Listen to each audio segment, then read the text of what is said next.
Good afternoon, everyone. Okay, little bit of a different video today. Got a couple of knife pictures I'm going to show, but we had quite a week here.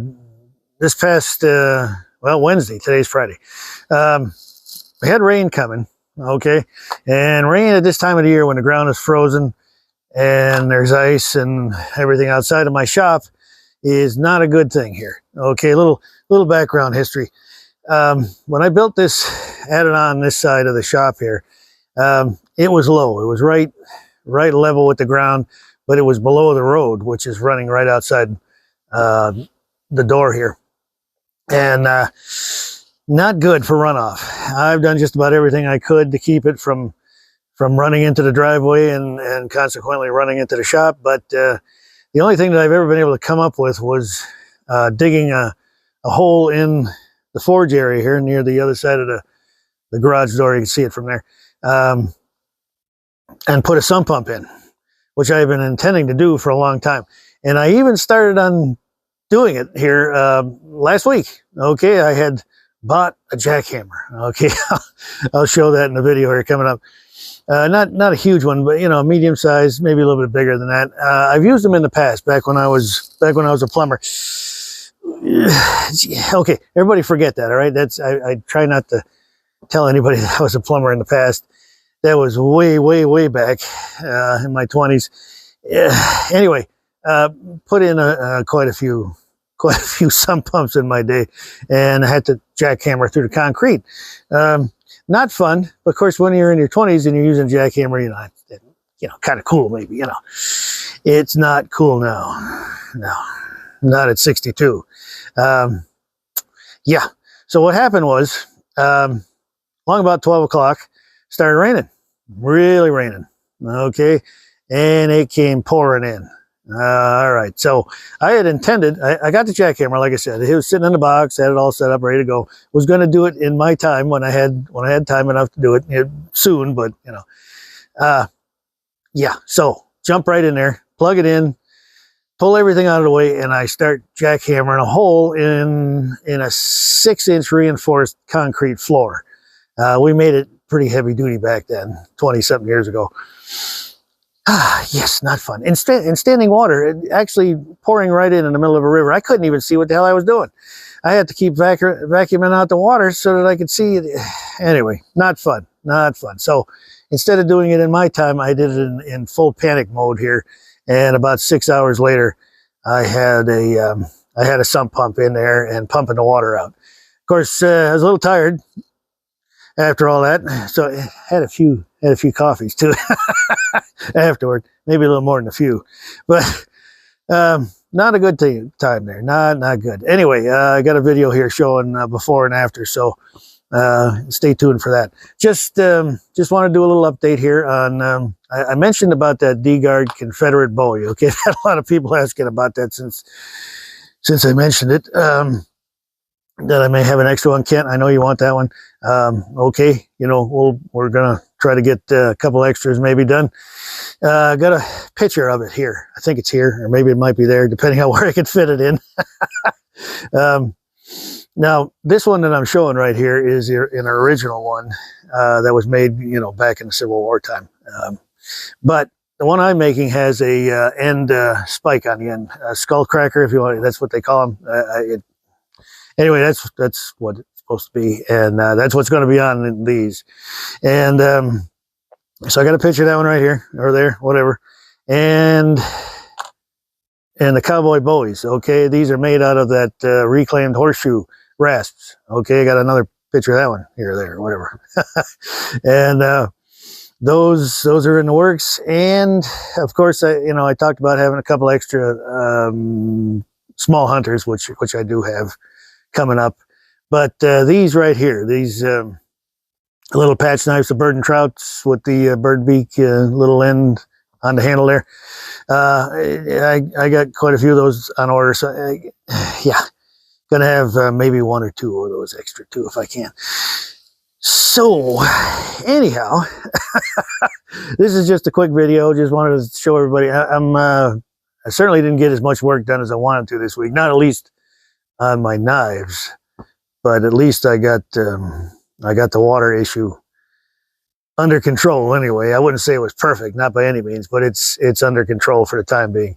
And we'll fine tune that as time goes by, and hopefully in my time and not Mother Nature's. But anyway, I guess that's about it. All right, just wanted to show everybody what was going on and get a little more clarified on the knives coming up. And now just I've been getting, I always get lots of phone calls, I get lots of emails, and then whenever I put a video up, again, it's just me here, okay? And I'm trying to slow down just a little bit here so I can do some other things. Believe it or not, I was supposed to be semi-retired.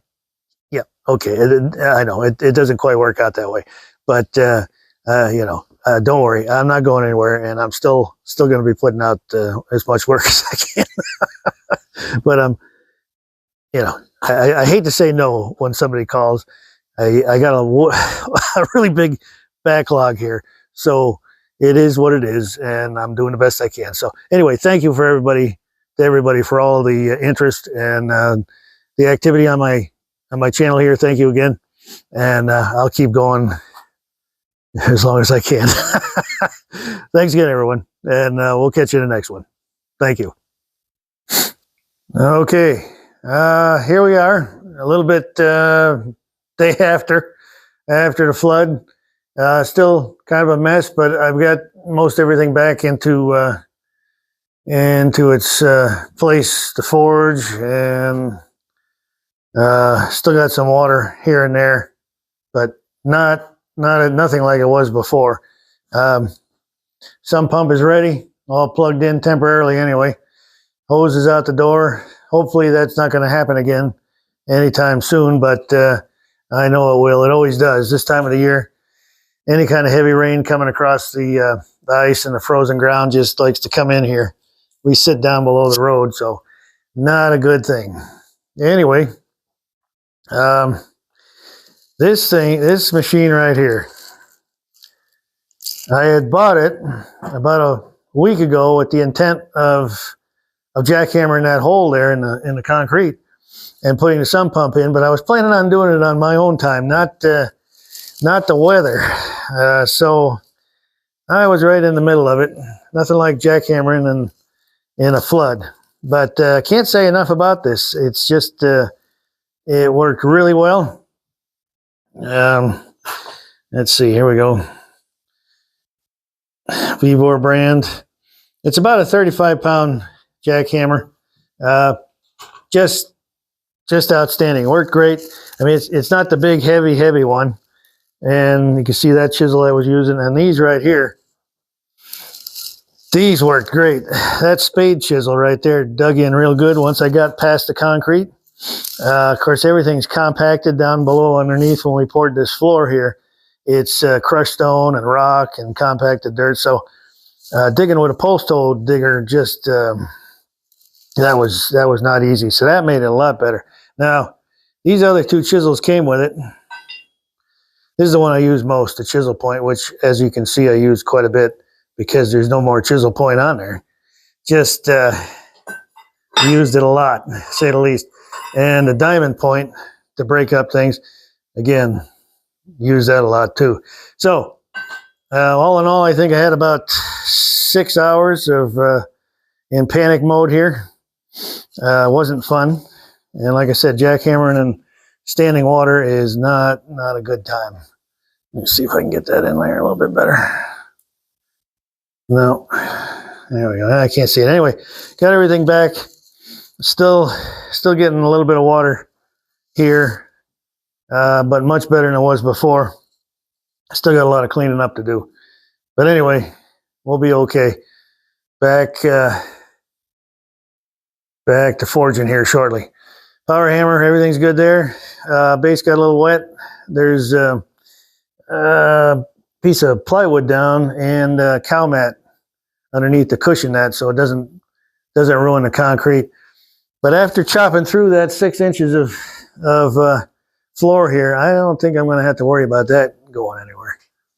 So we're all good, and hopefully that doesn't happen again anytime soon.